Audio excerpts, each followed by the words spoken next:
लगता है भ्राताश्री आ गए। Shown, shown! भ्राताश्री, कस्तूरी मृग कहाँ है? नहीं, कस्तूरी मृग हाथ नहीं है शोन। किंतु यदि आप कस्तूरी मृग नहीं लाएंगे तो माता का प्रेम आपको किस प्रकार प्राप्त होगा? अरे कस्तूरी मृग तो स्वयं आएगा। अब तो तुम्हारे भ्राता महारानी कुंती और महाराजा पांडु के मित्र हैं। कस्तूरी मृग क्या, अब तो स्वर्ण का कस्तूरी मृग आएगा। चलो भीतर चलो। पता है शोन, महारानी ने तुम्हारे भ्राता कर्ण को अपनी अंगूठी दी है। अब तो तुम्हारी माता ने यदि कर्ण को प्रेम नहीं दिया तो दरिद्र रह जाएंगे और पछताएंगी। आर्या, जेठ जी से कहिए कि कुंती बोझ का राज सारथी एक छोटे से गांव में छोटे छोटे रथ बनाकर पूरे वर्ष में केवल 2 सुवर्ण मुद्रा प्राप्त करते हैं। इससे अधिक दरिद्रता और क्या आएगी?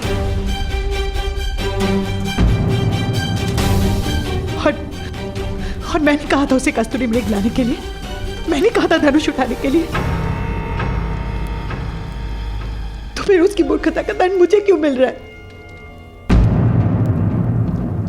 संतान की मूर्खता का दोष और संतान की सफलता के लिए प्रशंसा दोनों माता को ही मिलते हैं।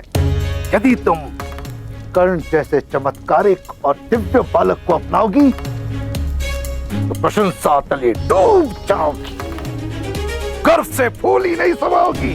मुझे किसी की प्रशंसा की कोई आवश्यकता नहीं है। और ये दिव्य है ना, तो ये मत भूलिए, दिव्य का स्थान दिव्य लोक में है, देवताओं के बीच में।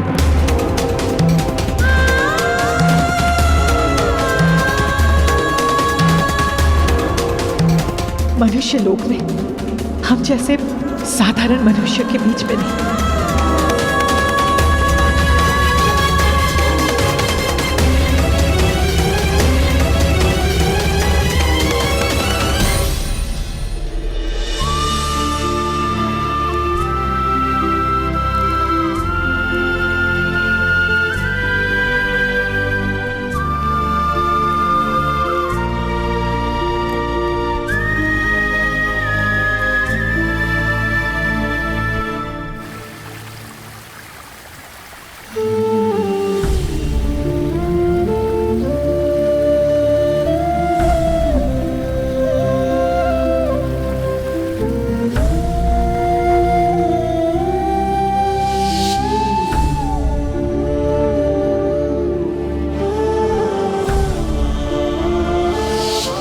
और ये दिव्य है ना, तो ये मत भूलिए, दिव्य का स्थान दिव्य लोक में है, देवताओं के बीच में।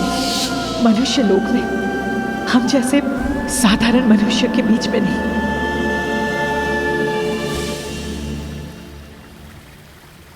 भ्राताश्री, इस प्रकार यहाँ क्यों बैठे हैं? तो कहाँ बैठो शोन? चलिए, क्या आपको पता नहीं यहाँ पिशाच आते हैं? अब मुझे पिशाच से कोई भय नहीं, वैसे भी मेरी मृत्यु होने वाली है। माता ने उचित कहा है, दिव्य का स्थान देवलोक में ही होता है। पर माता का क्रोध तो कल तक उतर जाएगा। नहीं शोन, ताऊ ने कहा था यदि किसी वस्तु से प्रकाश निकले तो वे दिव्य होती है। और मेरे शरीर से भी प्रकाश निकलता है। आपके शरीर में से कहाँ प्रकाश निकलता है? दिखाइए। ऐसे नहीं निकलता, किंतु जब मैं पर्वत से गिरता हूँ तब पूरे शरीर से प्रकाश निकलता है। अवश्य मेरी मृत्यु अब निकट है, उससे मुझे कोई हानि नहीं होती। तो दिखाइए। मृत्यु? अरे नहीं, प्रकाश। चलो दिखाता हूँ।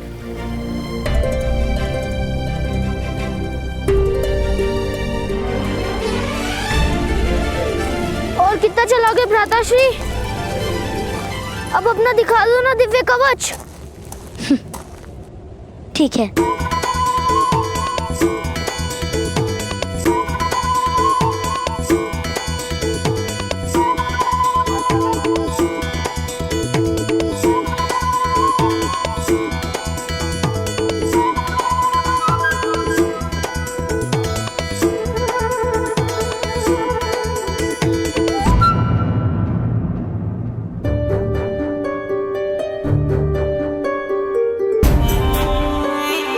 आश्चर्य है, अब कवच नहीं निकल रहा।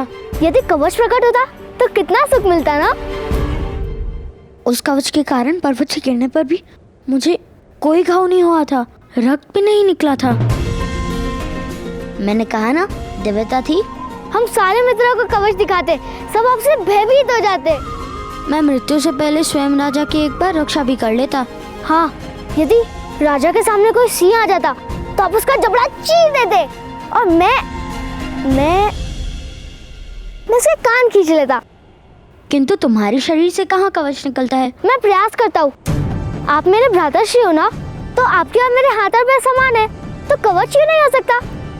किंतु अभी कवच नहीं प्रकट हो रहा है ना शून?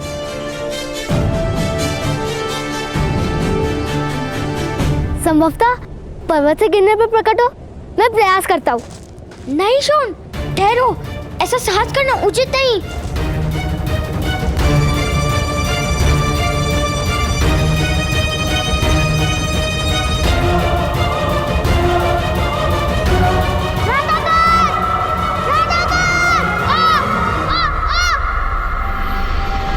रक्षा कीजिए।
भ्राताश्री के शरीर से कवच प्रकट होता है। और आपने देखा वो पत्थर भी कैसे टूट गया। किंतु मुझे और मेरे भ्राताश्री को कोई हानि नहीं हुई।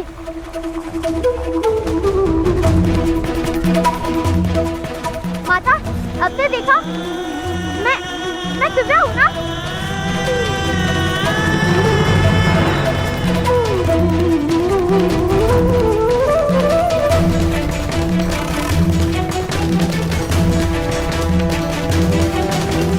अंदर रखना,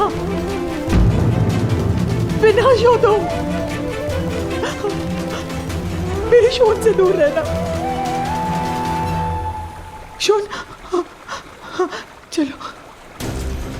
छोड़ दो मुझे माता, मुझे प्रातः काल के पास जाना है। कोई आवश्यकता नहीं है।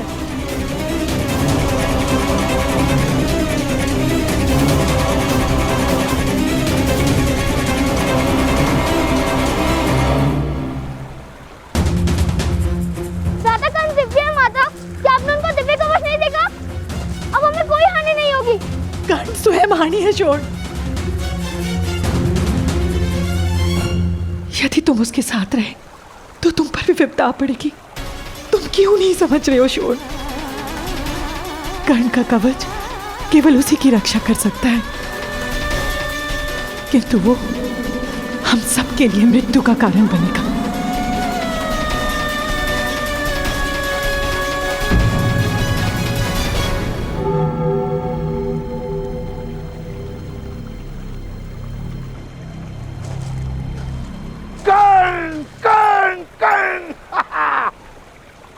तुमने तो अपनी दिव्यता बता दी। अब एक और दिव्य रथ बनाने में मेरी मदद करोगे?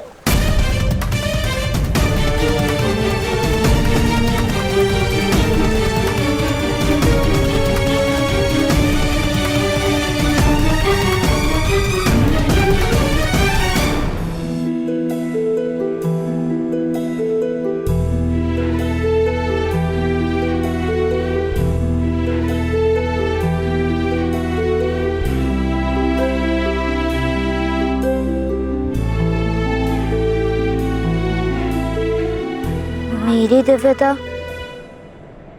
माता के लिए क्रोध का कारण क्यों बन गई था? या!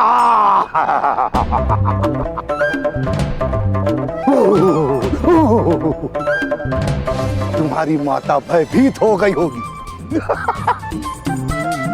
तुम्हारी दिव्यता तो प्रेम का कारण है पुत्र। किंतु माता को मेरी दिव्यता से प्रेम नहीं हुआ था। दिव्यता और प्रेम का कोई संबंध नहीं होता पुत्र। दिव्यता से या तो श्रद्धा जन्म लेती है या फिर भय। और तुम्हारी दिव्यता से तुम्हारी माता अधिक से अधिक तुम्हें प्रणाम कर सकती है, प्रेम नहीं।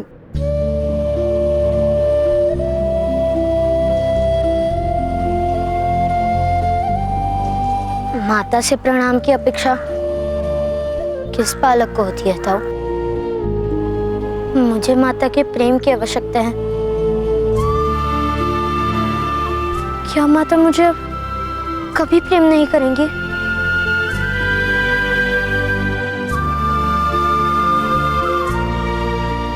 नहीं, नहीं पुत्र नहीं, ऐसा नहीं है। तुम्हारी माता तुमसे बहुत प्रेम करती है।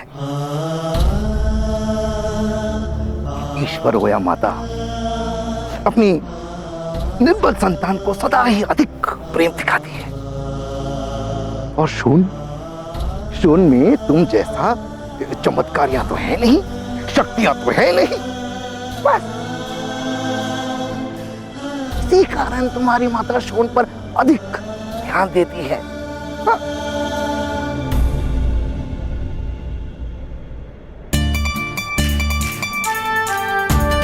यदि ऐसा है तो मैं शोन को भी मेरे समान शक्तिमान बना दूंगा। फिर माता हम दोनों को एक समान प्रेम करेंगी।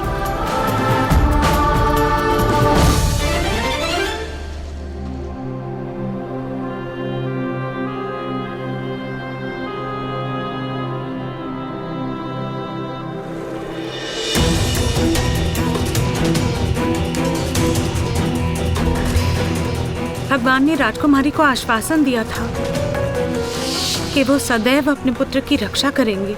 यही कारण है कि इस बालक के पास दिव्य कवच तथा कुंडल है। आपका पुत्र बहुत तेजस्वी है। ऐसा बालक तो किसी महान राज्य का सम्राट हो सकता था।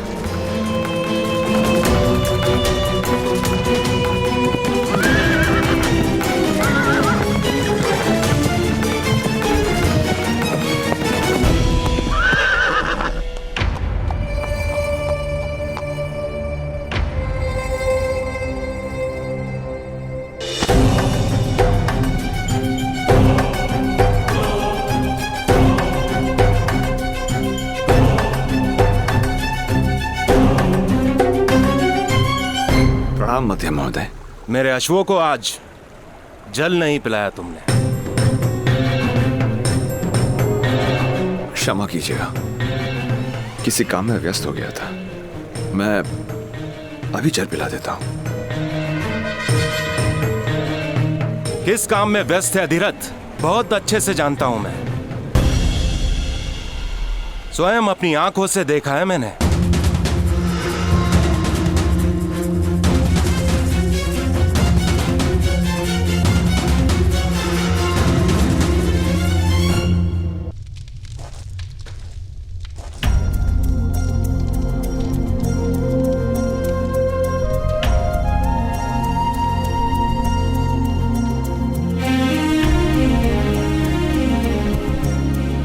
पहले खा लो। इतना क्रोध क्यों शोन? माता ने कहा है कि आपके कवच के कारण हम सबकी मृत्यु हो जाएगी। किंतु मैं जानता हूँ जब तक आप हमारे साथ होंगे तब तक मृत्यु हमें स्पर्श भी नहीं कर सकती है। किंतु माता ये बात समझती क्यों नहीं? अच्छा पहले खा लो। किंतु तुम तो ये बात समझते हो ना? अवश्य, मैं आपसे अत्यंत प्रेम करता भ्राता, 4 लड्डुओं से भी अधिक। किंतु माता आपसे प्रेम नहीं करती, यही कारण है कि माता ये बात समझती नहीं। शीघ्र ही माता मुझसे प्रेम करने लगेगी।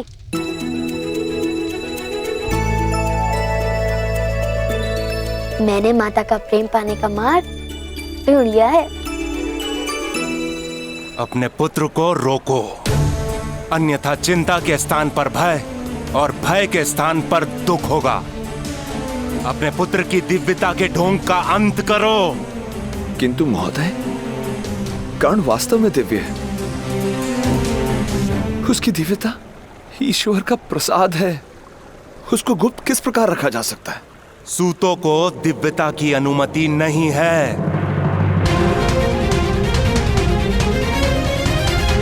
ईश्वर का प्रसाद जात पात नहीं देखता महोदय। यदि ईश्वर का प्रसाद है तो उसे मंदिर में बिठाओ और गर्भगृह का द्वार बंद कर दो, तब उसका नमन किया जाएगा।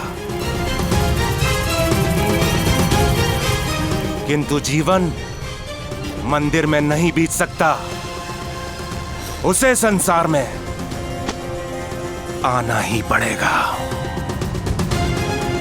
और जिस दिन वो समाज के मध्य आया,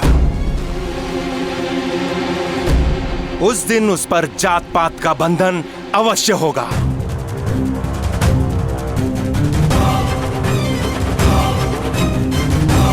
स्मरण रहे अधिरथ, यदि तुम्हारे पुत्र ने शक्तिमान बनने का प्रयास भी किया तो परिणाम बहुत गंभीर होगा।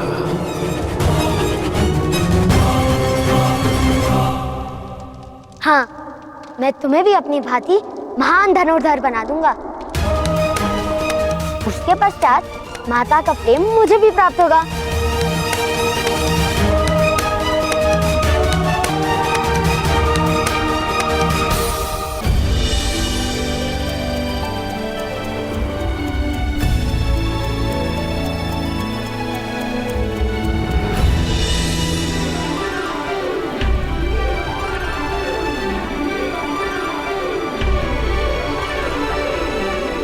भ्राता कौन? आप मत्स्य को लक्ष्य बना रहे? मत्स्य को नहीं, मत्स्य के मध्य जो पत्थर है उसको।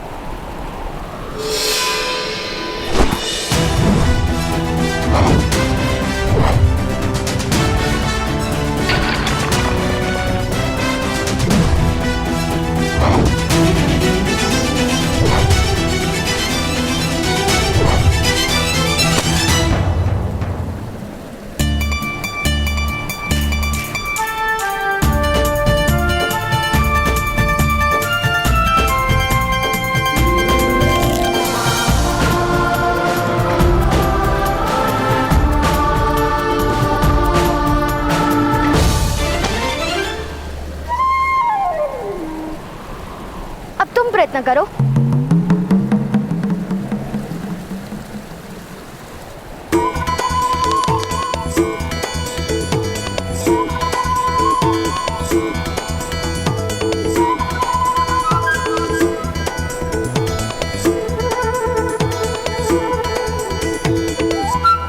इस प्रकार धनुष उठाओ, इस प्रकार प्रत्यंचा खींचो, अपने नेत्र केवल लक्ष्य पर रखो और पवन की दिशा देखो। संधान करते समय मस्तक थोड़ा सा नीचे और हाथ ऊपर होने चाहिए।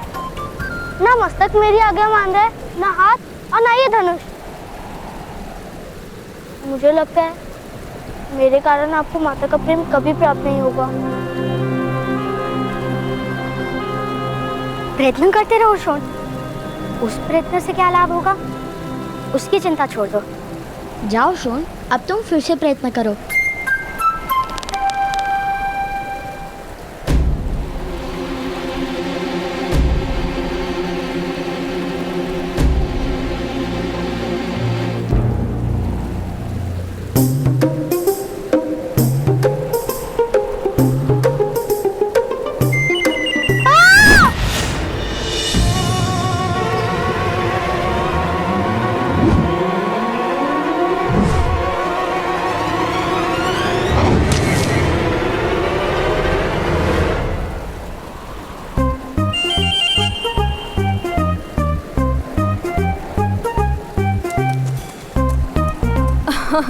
क्यों व्यर्थ प्रयत्न कर रहे हो कर्ण?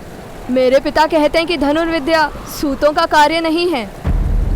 किंतु मेरे ताऊ कहते हैं विद्या उनकी होती है जो ग्रहण कर ले, और यदि विद्या ही क्षत्रिय होने का प्रमाण है तो शोण भी धनुर्धारी बन जाएगा।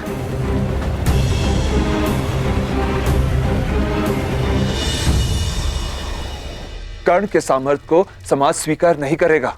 सामर्थ्य कभी स्वीकार की याचना नहीं करता, नए समाज की रचना करता है। प्रार्थना नहीं, परिवर्तन करता है।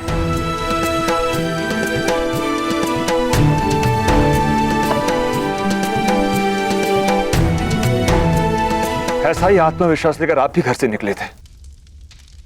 क्या हुआ? ना संसार बसा पाए और ना परिवर्तन ला पाए।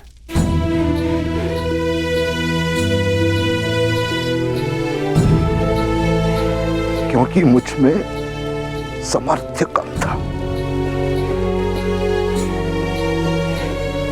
किंतु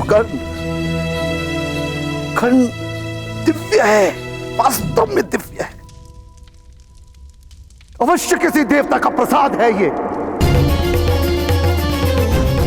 तुम्हारा सौभाग्य है कि कर्ण ने तुम्हारे घर में जन्म लिया है।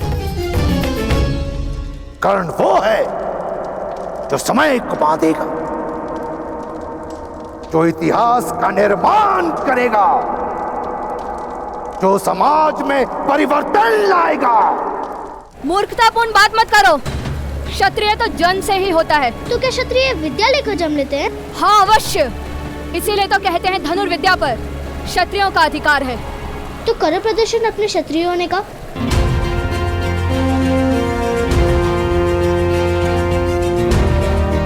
उस पेड़ से फल लाकर दिखाओ। मत्स्य के मत से तुम्हें अपने बाण का मार्ग बनाना पड़ेगा।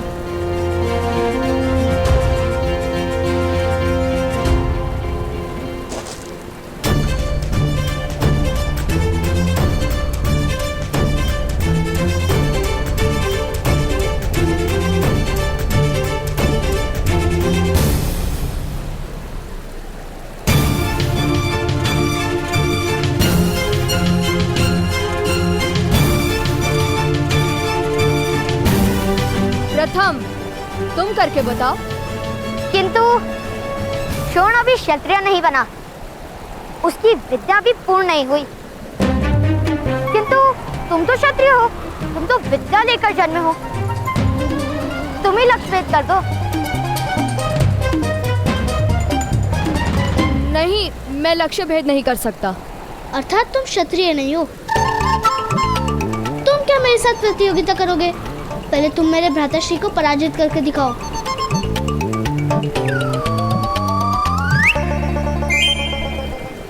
और जब तक तुम भ्राताश्री को पराजित नहीं करोगे तब तक हम तुम्हें क्षत्रिय नहीं मानेंगे। असंभव! मैं अपने छोटे से बालक के कंधों पर आपके सपनों का भार नहीं आने दूंगा। कृपा करके उसके मस्तक में मिथ्या वचन मत भरिए। मेरी तो केवल इतनी इच्छा है कि वो अपना जीवन सुख और संतोष के साथ जिए। नहीं बनाना चाहता उसे योद्धा, नहीं करवानी है समाज के साथ शत्रुता, उसके जीवन में संघर्ष नहीं भरना चाहता मैं। सामर्थ्य और संघर्ष में तो पति पत्नी का संबंध है अधिरथ। नहीं भ्राताश्री, कोई संघर्ष नहीं होगा उसके जीवन में। कर्ण सामान्य है और एक सूत की तरह सामान्य जीवन जिएगा। इस समय प्रकाश कम हो गया है। मैं कल प्रातः का लक्ष्य भेद कर दूंगा। सुनो, यदि तुम लक्ष्य भेद नहीं कर पाए तो तुम्हें भ्राताश्री के चरण स्पर्श करने पड़ेंगे, और यदि लक्ष्य भेद कर पाए तो मैं तुम्हारे चरण स्पर्श करूंगा। चलो श्वेत केतु, चलो।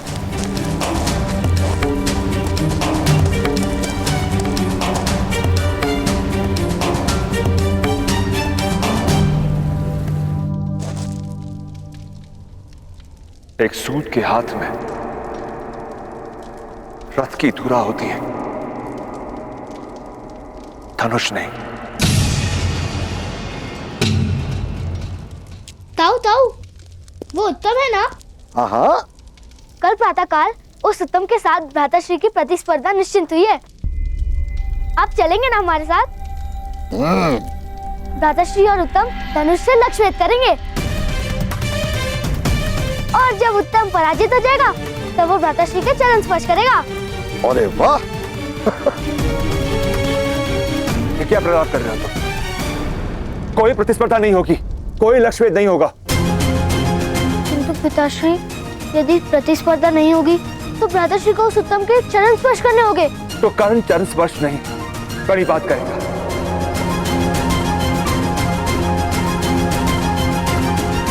किंतु तुम दोनों मेरा आदेश नहीं टालोगे। कल प्रातःकाल कर्ण धनुष को हाथ नहीं लगाएगा।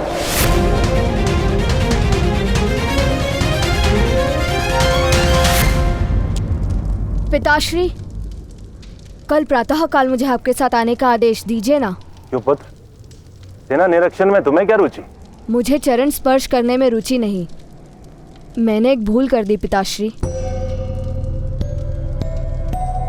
जाओ। मेरे सम्मान पे प्रश्न हुआ तो मैंने प्रतियोगिता को स्वीकार कर लिया। भूल से कल प्रातःकाल मेरी कर्ण के साथ धनुष विद्या की प्रतिस्पर्धा है। मेरी हार निश्चित है।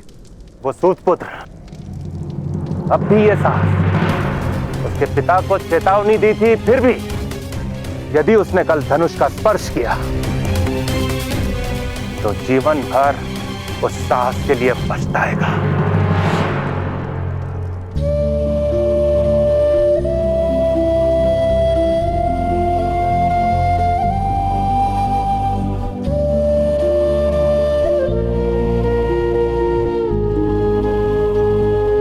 तो कर्ण चरण स्पर्श नहीं, बड़ी बात करेगा। कल प्रातःकाल कर्ण धनुष को हाथ नहीं लगाएगा।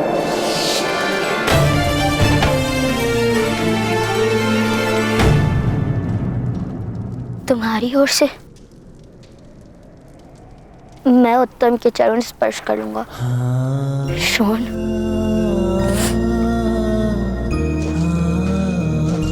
भ्राताश्री, आप उस उत्तम के चरण नहीं स्पर्श करेंगे।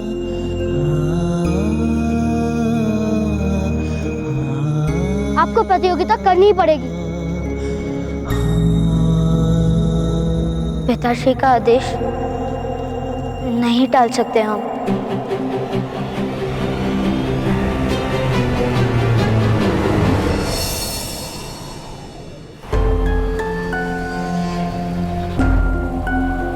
वो सूतपुत्र नहीं आएंगे। क्षत्रियों से प्रतियोगिता करने का साहस सूतपुत्र में नहीं होता पुत्र, और चरण स्पर्श करने की संभावना से वो कर्ण भयभीत हो गया होगा। चरण स्पर्श करवाने के लिए हम उनके घर चले पिताश्री? नहीं पुत्र, अब तो गांव के बीच वो कर्ण तुम्हारे चरण स्पर्श करेगा। चलो।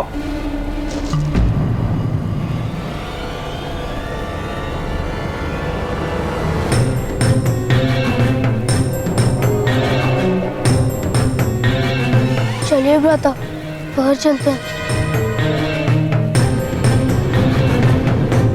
प्रतियोगिता को स्वीकार किया है तो उसे पूर्ण भी करना होगा। पीछे नहीं हट सकते हम। तुम पर लांछन लगेगा।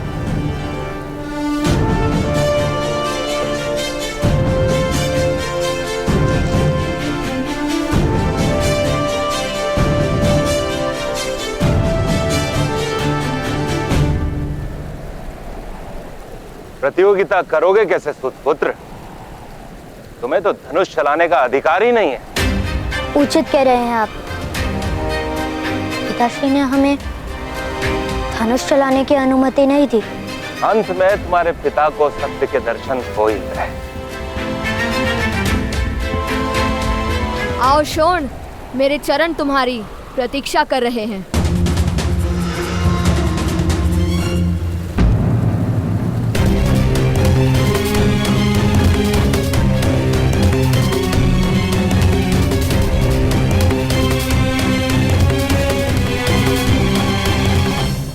उत्तम, यदि तुम्हें आपत्ति ना हो तो शोण के स्थान पर क्या मैं तुम्हारे चरण स्पर्श कर सकता हूँ? नहीं भ्राताश्री, आप उत्तम के चरण स्पर्श नहीं कर सकते। मैं ही उत्तम के चरण स्पर्श करूंगा। अरे दोनों ही कर लो। भूतों को चरण स्पर्श करने में लज्जा किस बात की?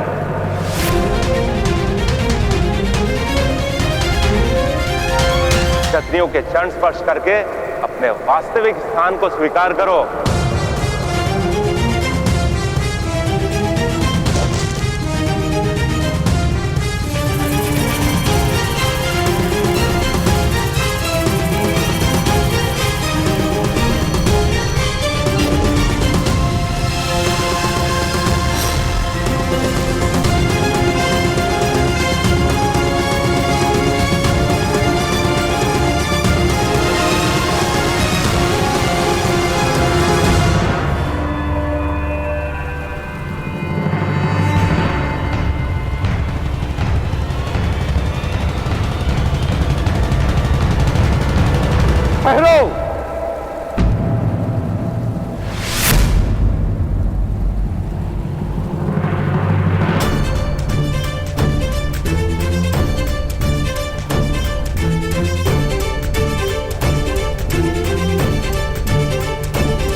जाओ पुत्र।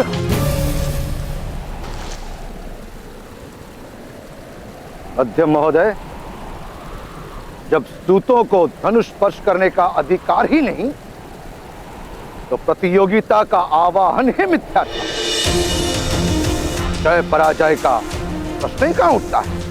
तात्पर्य ये महोदय, यदि प्रतियोगिता ही नहीं हुई तो चरण स्पर्श ही क्यों? उचित कह रहे हो। चरण स्पर्श करने की कोई आवश्यकता नहीं। बस इन सूत पुत्र को अपना स्थान स्मरण रहे, वही काफी है। चलो तब। किंतु आपके पुत्र को तो धनुष स्पर्श करने का अधिकार है ना? ये यदि उसने लक्ष्य वेद नहीं किया तो उसे कर्ण के चरण स्पर्श करने होंगे। आओ आओ पुत्र उत्तम, आओ कर्ण के चरण स्पर्श करो या लक्ष्य वेद करो। जाओ पुत्र, लक्ष्य भेद करो। जाओ।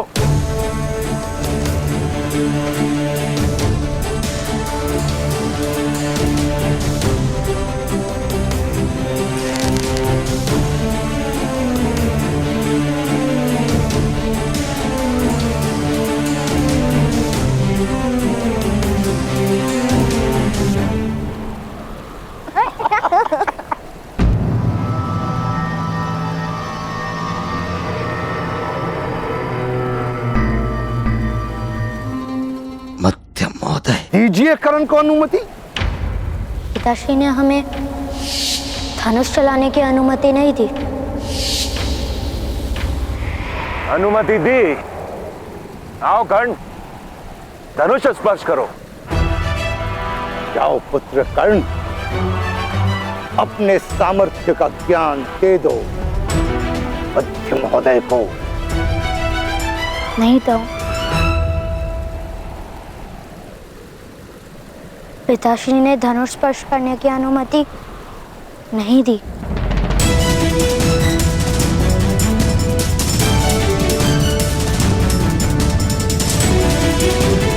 पुत्र कर्ण, ईश्वर ने 2 हाथों के साथ 2 पैर भी तो दिए हैं। तुम्हारे पिताश्री ने तो केवल हाथों से धनुष ना स्पर्श करने का आदेश क्या है।